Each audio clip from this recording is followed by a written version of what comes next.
Oi, gente, bem-vindos à minha coluna da EPBR. Eu sou Fernanda Delgado, professora e pesquisadora da FGV Energia.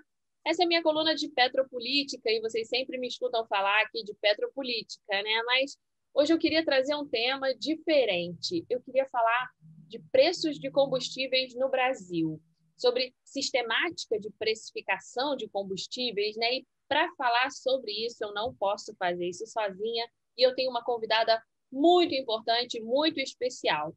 Eu trouxe a Valéria Amoroso Lima, diretora de Downstream do IBP, para fazer esse desafio comigo, né, de desmistificar, de falar sobre a precificação de combustíveis no Brasil. Valéria, seja muito bem-vinda aqui à minha coluna da EPBR. Oi, Fernanda, muito obrigada pelo convite de participar da sua coluna na EPBR, me sinto honrada. A ideia dessa conversa, né, Fernanda, é trazer mais racionalidade, mais transparência sobre o assunto de preço de derivados. Esse é um assunto que sempre suscita um debate acalorado, visões polarizadas, quando a gente tem essa combinação perversa de aumento do preço do barril e desvalorização cambial. É importante, acho que a gente trazer à tona o que realmente interessa quando a discussão é preço de combustíveis. E por óbvio, não é um vídeo de 10 minutos que vai encerrar essa questão. A nossa ideia aqui, então, é apenas trazer, né, na verdade, combinar os expertise dessas duas instituições, da Fundação Getúlio Vargas e do IBP, tentando trazer aqui um pouco mais de informação para que essa discussão seja feita de uma forma mais racional. Vamos falar do conceito econômico e sem deixar de considerar a dimensão social da energia. O preço da energia ele é extremamente sensível, né, Valéria, para a sociedade de uma forma geral. E um ponto importante é a questão da pressão inflacionária que ele gera. E acho que é isso que faz com que gere debates tão acalorados que você falou, né? Mas quando a gente pensa que a gente está falando de combustíveis e combustíveis são tratados como commodities, né? Esses preços não são definidos pelas empresas, né? Eles são definidos pela lei da oferta e da demanda. E ao contrário de muitos produtos, essas empresas elas não participam desses mercados. Os mercados de commodities eles são globais, né? E quem determinam esses preços é o mercado internacional. Ele tem uma influência muito grande na formação desses preços, uma influência também limitada pela política desses países. Quando você fala de volatilidade, então, né, no caso de commodities minerais, como a gente está falando, está relacionada à escassez de reservas, a problemas logísticos, a disparidade entre oferta e demanda, né? Isso é um lugar comum para a gente no mundo do petróleo, né? E ainda uma forte relação com o clima, né, devido à participação aí de questões de frio no hemisfério norte, né, e consumo de energia em muitos países. De uma forma geral, as questões geopolíticas, né, elas ficam imbricadas nesse cenário macroeconômico e tendem a afetar o mercado dessas commodities que a gente está tratando aqui. Fernanda, você trouxe um ponto muito importante, que é a questão da commodity, né? O que a gente está querendo, o que tem por trás disso, né? É um mercado global no qual você tem múltiplos agentes vendendo e comprando, né? Então, esse preço é definido pelo mercado mundial, né? Com esse conjunto de compradores e vendedores.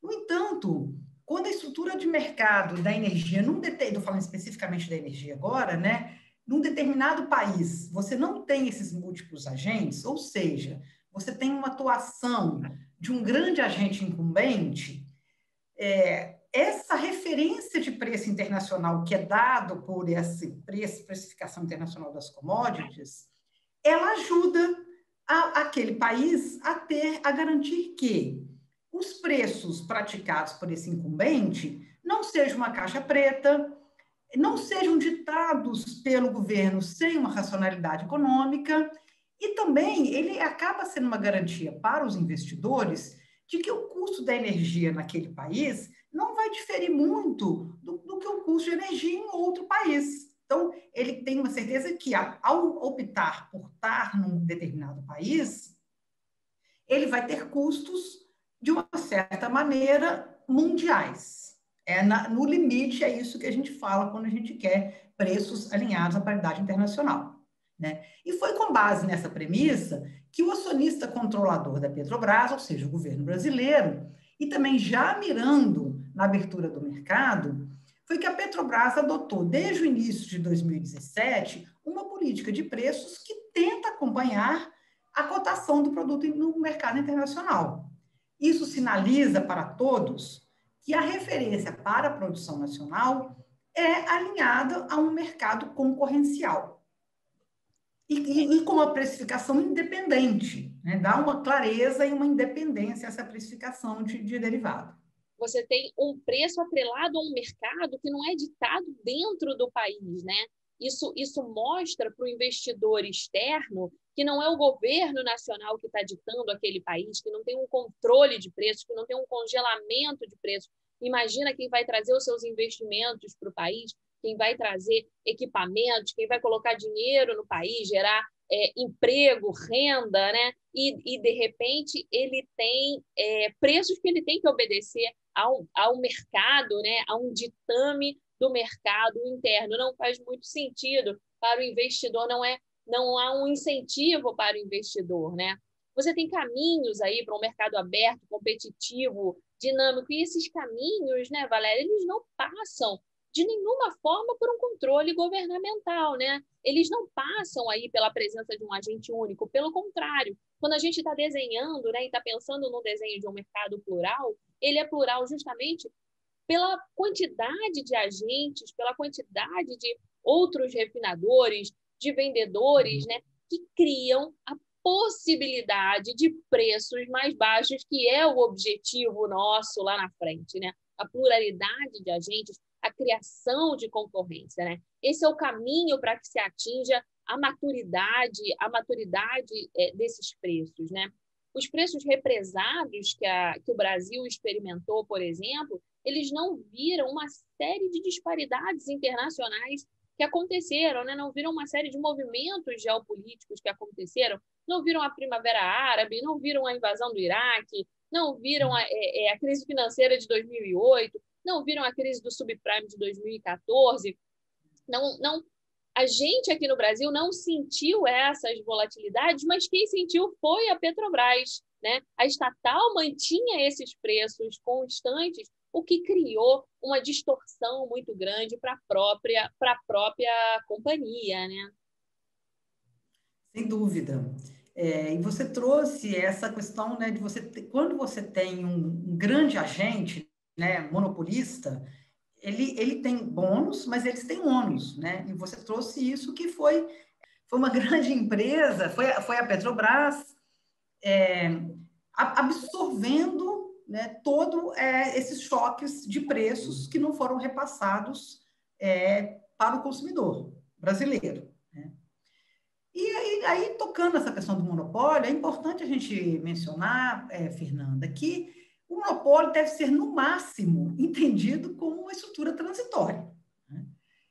No setor de petróleo, a sociedade brasileira ela definiu o fim desse monopólio em 97, com a Lei do Petróleo.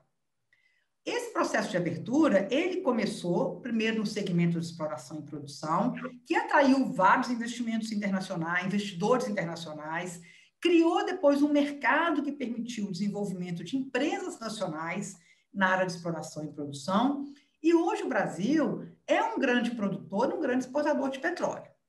Esse dinamismo que a gente verificou na prática no Brasil no segmento de exploração e produção, ele está para acontecer no segmento que a gente chama de downstream, que é do refino para frente, com o desinvestimento da Petrobras e parte do seu parque de refino.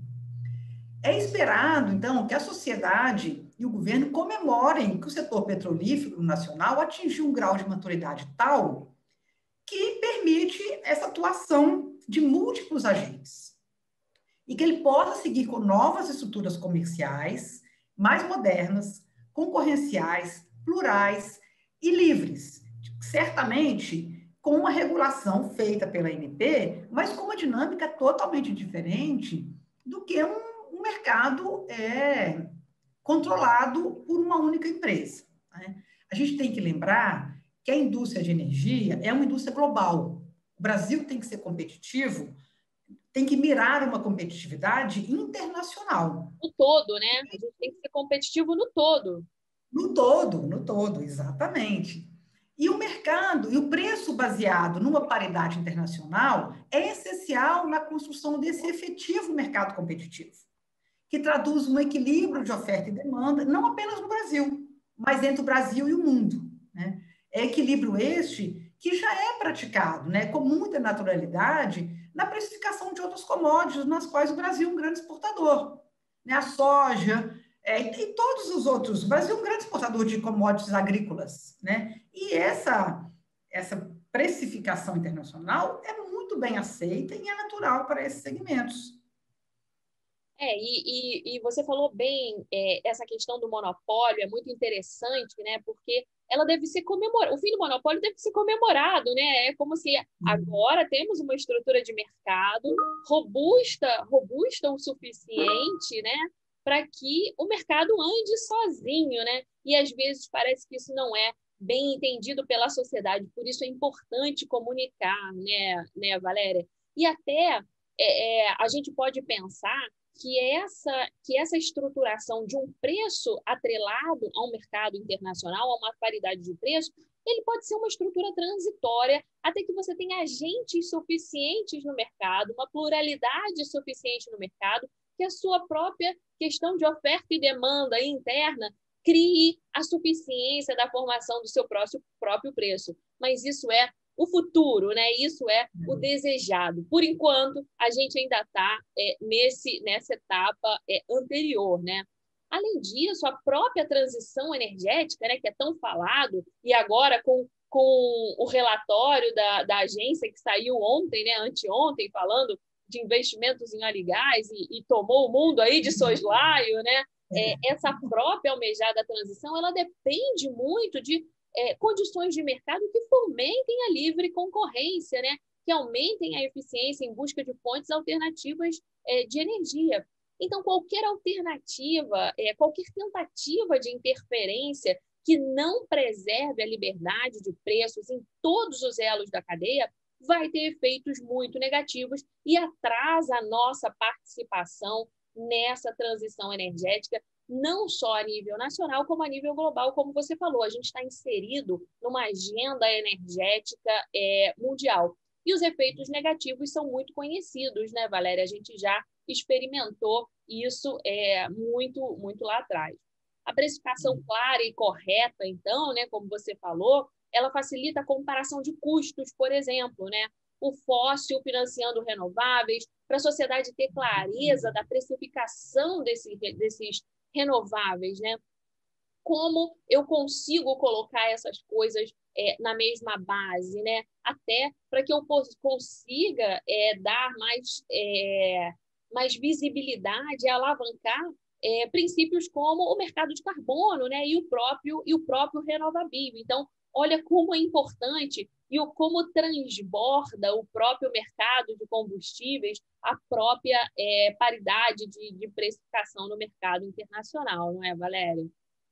Exatamente, Fernanda. Eu acho que você trouxe um ponto muito importante, que é a clareza para a sociedade de quanto custa cada energia e como você compara as diversas formas de energia. Então, você ter uma precificação, um parâmetro de preços internacional, ele ajuda nessa precificação e ajuda na comparação entre as fontes, e inclusive na decisão de que, no momento de transição energética, se uma fonte vai pagar mais do que a outra, né? Se você acha que a fonte fóssil, se a sociedade concorda que a fonte fóssil é danosa na questão da emissão do CO2, ela vai pagar um prêmio por estar poluindo mais que uma fonte não fóssil, tem que ficar claro quanto a mais ela está pagando. Então, uma referência de preços internacionais ajuda, inclusive, nessa transparência para a sociedade. Tá ótimo. Olha, essa foi então a nossa tentativa de desmistificação desse assunto, né, Valéria? Como a Valéria falou, em um vídeo curto de 10 minutos, a gente não vai conseguir exaurir essa discussão que polariza o mercado inteiro, mas essa é a nossa contribuição, não é, Valéria? Em nome da FGV Energia, né? Em nome do IBP, essa é a nossa parceria, a nossa contribuição para tentar desmistificar e ajudar a disseminar informação e levar essa discussão para frente. Valéria, muito obrigada pela sua participação aqui na minha coluna. Você vai ser sempre muito bem-vinda. Vamos pensar em outros temas para a gente desenvolver aqui em conjunto entre a FGV e o IBP. Fernanda, eu que agradeço o convite, me sinto muito honrada e certamente nós vamos repetir essa parceria em outros assuntos de interesse.